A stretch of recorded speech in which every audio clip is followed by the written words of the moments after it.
नमस्कार, शाम के 6 बज चुके हैं और वक्त हो चला है न्यूज 18 अपडेट का। मैं हूं शुभे मिश्रा आपके साथ और चलिए करते हैं बुलेटिन की शुरुआत। पहली खबर मुजफ्फरपुर से आपको बता दें, जहां तुर्की में सभा करने पहुंचे डिप्टी सीएम तेजस्वी यादव के सामने बीटेड सीटेड पास अभ्यर्थियों ने प्रदर्शन किया और जल्द 7वें चरण की शिक्षक बहाली की मांग की। शिक्षक अभ्यर्थी पोस्टर लेकर पहुंचे थे और जल्द बहाली के लिए नारेबाजी करने लगे। कुर्नी उपचुनाव को लेकर तुर्की में तेजस्वी की सभा चल रही थी। हालांकि मंच से तेजस्वी ने अभ्यर्थियों को जल्द बहाली का आश्वासन दिया। अभ्यर्थियों का आरोप है कि सरकार नौकरी देने के वादे तो कर रही, लेकिन ये वादे सिर्फ कागजी हैं और 7वें चरण की शिक्षक बहाली का नोटिफिकेशन निकालने में देरी की जा रही है।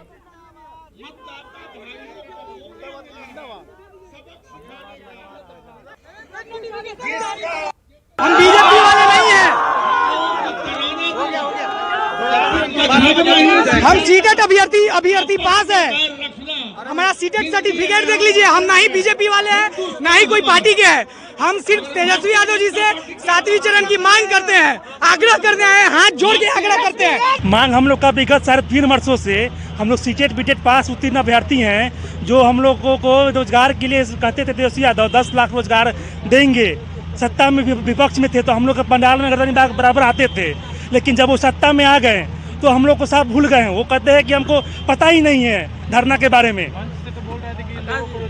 वो तो 3.5 वर्षों से मिल रहा है, पेपर में, न्यूज पर, सब जगह मिल रहा है, धरातल पर कुछ नहीं है। वहीं गोपालगंज पुलिस ने लग्जरी कार से करीब 14 करोड़ की चरस बरामद की है। चरस नेपाल से लाई जा रही थी और इसकी सप्लाई उत्तर प्रदेश में होनी थी। एसडीपीओ ने बताया कि बलथड़ी चेकपोस्ट पर गाड़ियों की जांच की जा रही थी और इसी दौरान दिल्ली की नंबर प्लेट वाली कार को रोकने का इशारा किया गया तो कार सवार लोग भागने लगे। पुलिस ने पीछा कर कार को रोका तो 62 किलो चरस मिली। पुलिस ने 2 लोगों को गिरफ्तार किया है, जिनके नाम शान मोहम्मद और आसिफ अंसारी हैं।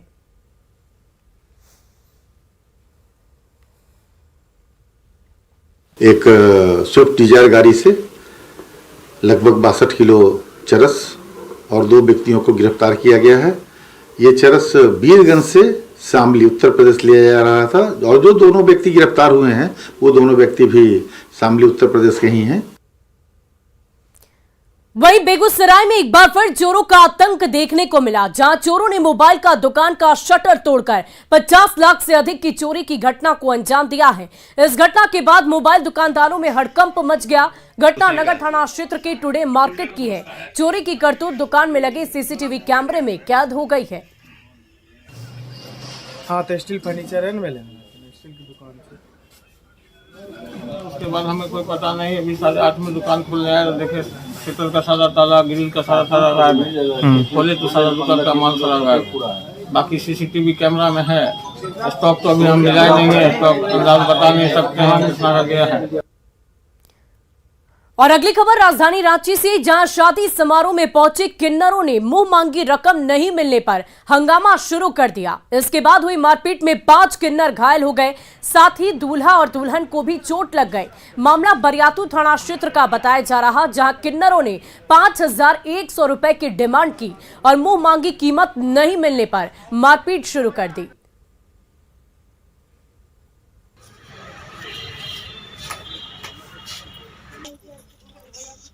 किन्नर गई थी, एक मेरी माँ है, 2 ठो उधर गई हैं हॉस्पिटल में। गए थी हम लोग, तो दरवाजे पर हम लोग ढोलक बजा के नाच रही थी, गा रही थी। अंदर मेरी माँ गई, अंदर मांगने के लिए गई, पैसा खिलाइए दीजिए, बधाई, शादी का बेटा का शादी की है, बधाई दीजिए। तो उनका हस्बैंड ने उठा करके उनको पटक दिया थी पे मेज पे, बेंच जो होता है उस पर पटक दिया। तो हम लोग गए अंदर कि क्या हो गया। पूरा लड़के लोग मिल करके, मोहल्ले का लड़के लोग, उनके अड़ोस पड़ोस का लड़के लोग मिल करके सारे लोग हम लोग को मारने लगे। हम लोग को मारते लेके गए, उतना दूर मारते लेके गए। हम लोग चुपचाप चली आई। हम लोग पहुंचे वहाँ पर तो लड़के लोग थे, वहाँ पर 2-4-10 लड़के लोग थे, मारपीट कर रहे थे किन्नरों लोगों से। बाद में हम लोग पीछे से गई तो हम लोग छुड़ाने में लगी तो हमको भी चोट लगा और 2-3 लड़का बोल रहे थे लोग कि हम लोग मर्डर करते रहते हैं, पिस्तौल चलाते रहते हैं, तुम लोग भी हम लोग गोली मार देंगे, बस्ती में नहीं आने देंगे, हम लोग पिस्तौल हम लोग घर में रखा है, हम लोग मार देंगे। जो लड़का का शादी हुआ वो बोल रहा था हम गोली मार देंगे, पेट्रोल छींटकर जला देंगे। ठीक है, बाद में मैं अच्छे से बातचीत करी तो इतनी बात में कहने से सब लोग निकल के आए हैं। मारपीट हम लोगों से करने लगे हैं। जो मारपीट हम लोगों से करने लगे तो हम लोग छोड़ छाड़ के चले आए। 1 रुपया भी हमने लोगों ने कोई डिमांड नहीं किया था, ना हम लोगों ने पैसा के बारे में कोई बात किया था। खाली इन लोगों ने ज़बरदस्ती का मारपीट किया, झूठा अंजाम लगाया है कि पैसा मांग रहे थे, कि आरोप लगा रहे हैं, फलाना है ठिकाना है। और देखिए, गोपालगंज के गंडक नदी के दियारा में मद्यनिषेध विभाग की टीम ने शराब के खिलाफ बड़ा सर्च ऑपरेशन चलाया। ड्रोन की मदद से चलाए गए इस ऑपरेशन में बड़ी सफलता मिली है। नदी किनारे चल रही 3 शराब भट्टियों को ध्वस्त कर दिया गया। ये तस्वीरें हैं गोपालगंज जिले के बैकुंठपुर थाना क्षेत्र के सलेमपुर दियारा की, जहां शराबबंदी कानून को ताक पर रखकर चुलाई शराब की भट्टियां चलाई जा रही थी। ये आलम तब है जब यहां पिछले साल की नवंबर में जहरीली शराब पीने से 21 लोगों की जान चली गई। ये इलाका शराब तस्करों के लिए इतना सेफ जोन बन गया है कि यहां पुलिस टीम को पहुंचने के लिए नाव की जरूरत पड़ती है। उत्पाद अधीक्षक राकेश कुमार ने बताया कि चुलाई शराब की 3 भट्टियां ध्वस्त की गई और 9600 लीटर कूड़ा का पाश नष्ट किया गया है। साथ ही शराब बनाने वाले उपकरण के साथ ही 2 शराब तस्करों को गिरफ्तार कर लिया गया। वो बैकुंठपुर थाना अंतर्गत जो सलेमपुर दियारा है, दियारा क्षेत्र में उत्पाद विभाग द्वारा छापेमारी की गई है, जिसमें 3 भट्टियों को भी नष्ट किया गया है और लगभग 9000 से 9500 लीटर जो केजी जो है वो किण्वित गुड़ का पास, जिससे शराब चुलाई किया जाता है, वो घटनास्थल पर मिला था, जिसको वहीं पर भी नष्ट कर दिया गया है। और देखिए, सहरसा में एक डॉक्टर को 5 लाख की रंगदारी नहीं देने पर अपराधियों ने उनसे मारपीट, गाली गलौज और छिनताई की वारदात को अंजाम दिया है। मामला सदर थाना क्षेत्र के बाईपास रोड स्थित शिवपुरी वार्ड संख्या 14 का बताया जा रहा। इस घटना का सीसीटीवी फुटेज भी सामने आया है, जिसमें अपराधी डॉक्टर के साथ मारपीट करते नजर आ रहे हैं। डॉक्टर एसके पुष्पम से 5 लाख की फिरौती मांगी गई थी, जिसे न देने पर अपराधी उनके नवनिर्मित क्लिनिक में जा धमकी और उनके साथ मारपीट की घटना को अंजाम दिया। इस दौरान अपराधियों ने उनके गले की चेन भी छीन ली।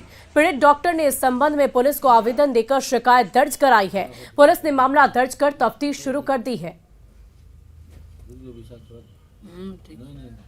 और पिछले 3 सालों से बगल वाला अर्जुन प्रसाद और अशोक यादव एक दिन सब मिल करके जो है धमकी देते आ रहा था कि हमको आपका इसका 5 लाख रुपया दीजिए, फिर हम निर्माण कार्य का आपको ये शांतिपूर्वक होने देंगे।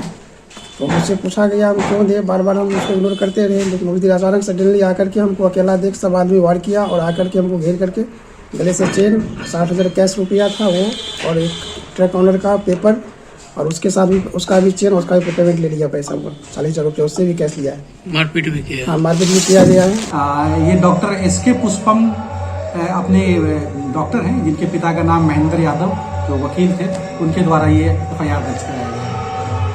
इसके संबंध में सदर थाना में 1029/22 FIR नंबर दर्ज किया गया है और आगे अनुसंधान का कार्य चल रहा है। और अगली खबर चतरा से, जहां हार्डकोर नक्सली कमलेश यादव ने प्रशासन के सामने हथियार डाल दिया। चतरा के डीसी अबू अमीरान और एसपी राकेश रंजन और सीआरपीएफ के कमांडेंट मनोज कुमार के सामने कमलेश यादव ने नक्सली संगठन छोड़कर मुख्य धारा में लौटने का ऐलान किया। आत्मसमर्पण नीति के तहत उसे 1 लाख रुपए का चेक सौंपा गया। पिछले 8 साल से चतरा के साथ साथ पलामू और लातेहार समेत बिहार के कई इलाकों में बड़ी वारदातों को अंजाम दे चुका कमलेश यादव सैक सदस्य गौतम पासवान और मनोहर गंजू दस्ते का एरिया कमांडर रह चुका है। सरेंडर करने के बाद नक्सली कमलेश यादव को जेल भेज दिया गया और अब उसके खिलाफ अदालत में मुकदमा भी चलेगा। हम गलत भटक गए थे, इसके कारण से हम यहाँ आत्मसमर्पण किए। अपने दूसरे साथियों के लिए क्या संदेश देना चाहेंगे? दूसरा साथियों के हमारा साथी जो भी इतना दिन से भटक रहे हैं, वो आकर के सरकार के द्वारा ये जो सिलेंडर पॉलिसी चल रहा है उसका आकर के अपना लाभ फायदा उठाएं। जिस रास्ते पे आप भटके हुए हैं, जो आप जंगल भटक रहे हैं, उसमें कुछ भी नहीं रखा है, तथा उसमें आपके पास गोली खाने के अलावा कोई और चारा नहीं बचा हुआ है। यह सही समय है। सरकार भी ये चाहती है कि नक्सली आत्मसमर्पण करें। आप लोग सभी इस मौके का फायदा उठाएं। कोई भी जो दिग्भ्रमित होकर के, पथभ्रष्ट होकर के, या किसी प्रोपेगेंडा या किसी और चीज से मुतासिर होकर के प्रतिबंधित संगठनों में जुड़े हुए हैं या सक्रिय हैं, तो उनसे मेरा यही अनुरोध रहेगा कि वो सब जो है मुख्य धारा से जुड़े। राज्य सरकार, भारत सरकार सभी आपके साथ है। वहीं जमुई में चोरी के आरोप में एक नाबालिग की पिटाई का मामला सामने आया है। घटना सिकंदरा थाना इलाके की सिकंदरा बाजार की बताई जा रही, जहां गांधी चौक के पास चोरी करने के आरोप में नाबालिग को बिजली के खंभे में बांधकर पिटाई की गई। नाबालिग लड़के पर एक घर से करीब 20,000 के पीतल और कांसे के बर्तन चुराने के आरोप लगे हैं।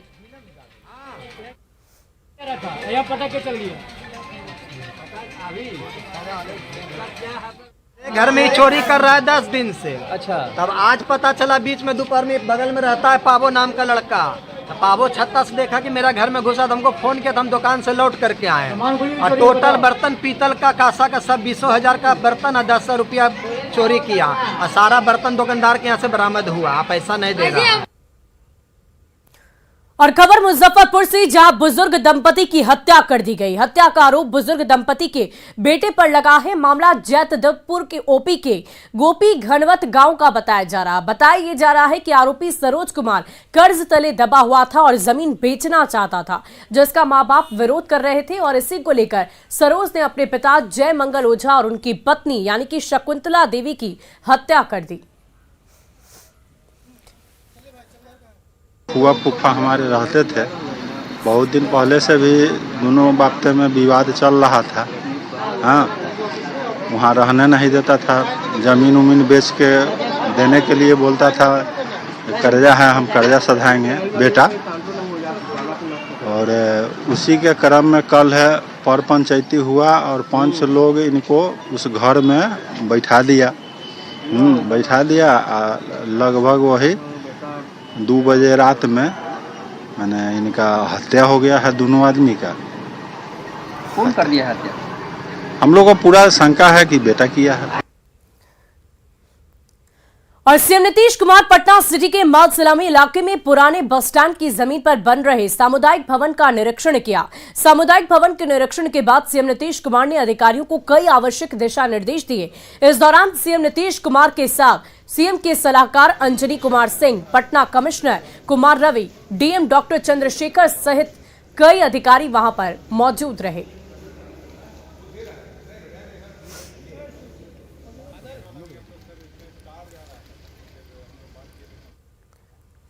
और अगली खबर पूर्णिया के 82 थाना क्षेत्र से, जहां पुलिस ने एक दुर्लभ प्रजाति की छिपकली को बरामद किया है। छिपकली की करीब 1 करोड़ रुपए कीमत आंकी जा रही है। दरअसल पुलिस ने एक दवा दुकान में छापेमारी की, जहां से काली छिपकली बरामद हुई।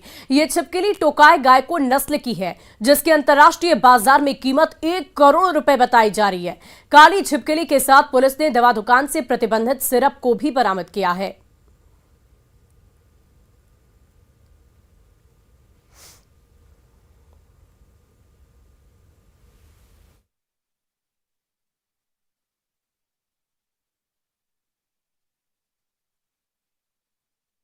छापेमारी के दौरान यह गुप्त सूचना मिली थी कि यहाँ पर एक दुर्लभ प्रजाति की छिपकली जो टोकाई गैको प्रजाति की है, इसकी तस्करी की जानी है। उक्त के सत्यापन के आलोक में 2 व्यक्ति को गिरफ्तार किया गया, जिसका नाम अब्दुल माहिद जो करमदिघी पश्चिम बंगाल का रहने वाला है, एवं मोहनलाल सरकार जो दालकोला पश्चिम बंगाल का रहने वाला है। इन दोनों के पास से एक दुर्लभ प्रजाति की छिपकली बरामद की गई, जिसे बरामद करने के पश्चात वन विभाग को सौंपा गया है। और देखिए, खाद की किल्लत के चलते किसान जहां परेशान है, वहीं खाद की कालाबाजारी भी चरम पर है। मधुबनी के होटल गोकुल राज होटल के बेसमेंट से करीब 5,000 बोरी खाद बरामद की गई। बताया जा रहा है कि यहां से नेपाल तक खाद की सप्लाई की जा रही थी।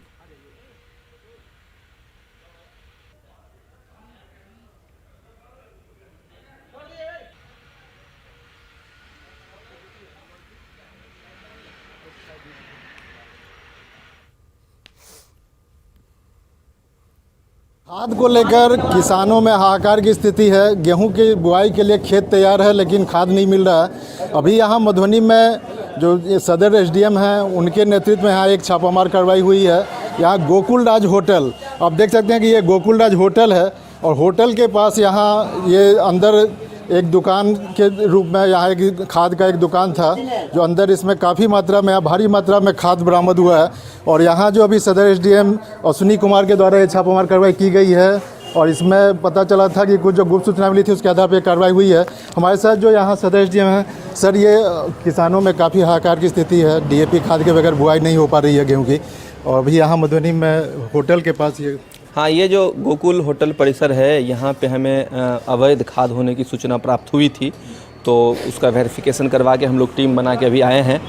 कृषि विभाग के भी पदाधिकारी हैं, अभी हम लोग इसको सील कर रहे हैं। मजिस्ट्रेट नियुक्त करके फिर से एक बोरे की काउंटिंग करा के कृषि विभाग को सौंपवा दिया जाएगा। ये भी सूचना प्राप्त हुई थी कि ये होलसेल टाइप से करके खाद की कालाबाजारी करते हैं और देश से बाहर भी शायद ऐसा करते हैं। और ये भी पता चला है कि यहाँ मधुबनी में जो पास में नेपाल बॉर्डर काफ़ी करीब है, तो खाद की तस्करी भी की जाती है। तो सारे बिंदुओं पे अभी जांच की चलेगी। अभी कृषि विभाग की मदद से जो एसडीएम का कहना है कि हम लोग जांच कर रहे हैं और यहाँ उम्मीद है कि शायद 5000 के आसपास जो बोरियां होंगी जो खाद की फिलहाल बरामद हुई हैं। अमित रंजन, न्यूज़ 18 मधुबनी। और नालंदा की राजगीर में आयोजित राजगीर महोत्सव का आज दूसरा दिन है। महोत्सव के दूसरे दिन राज्य स्तरीय दंगल प्रतियोगिता का आयोजन किया गया, जिसमें बनारस, रांची, पटना, नालंदा और नवादा के महिला और पुरुष पहलवान शामिल हुए। प्रतियोगिता में 12 महिला पहलवानों ने अपना दमखम दिखाया। हर साल राजगीर महोत्सव में दंगल का आयोजन किया जाता रहा है, जो लोगों के लिए काफी आकर्षण का केंद्र रहता है।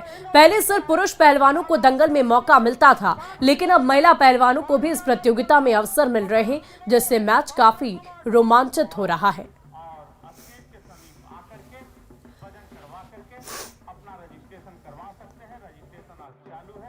तो ये तस्वीरें आप देख पा रहे होंगे, महिला पहलवानों को भी अब ये मौका मिल रहा है। राजगीर महोत्सव में दंगल प्रतियोगिता का आयोजन किया गया। पहले ये अवसर सिर्फ और सिर्फ पुरुषों को मिलता था, लेकिन अब ये मैच और भी ज्यादा रोमांचित कर रहा, वो इसलिए क्योंकि महिला पहलवानों की भी अब बराबरी की भागीदारी है। ये तस्वीरें आप राजगीर महोत्सव की देख रहे हैं, जहां पर महिला पहलवानों के बीच में दंगल मुकाबला जारी है।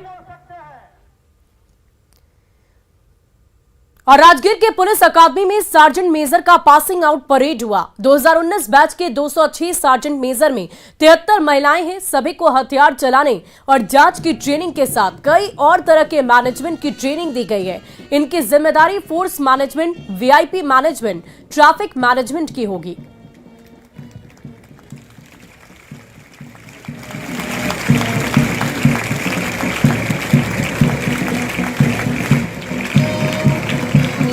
और sergeant major passing out parade बिल्कुल अद्भुत और अलग नजारा। 73 महिलाएं भी इनमें शामिल हैं। 206 सार्जेंट मेजर हैं और पासिंग आउट परेड की ये तस्वीर इस वक्त आपकी टीवी स्क्रीन पर।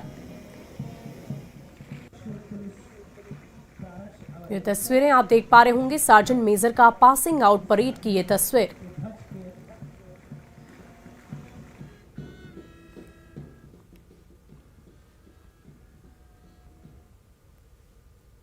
और फिलहाल इस बुलेटिन में अभी के लिए बस इतना ही, लेकिन न्यूज़ 18 बिहार झारखंड पर खबरों का सिलसिला लगातार जारी है।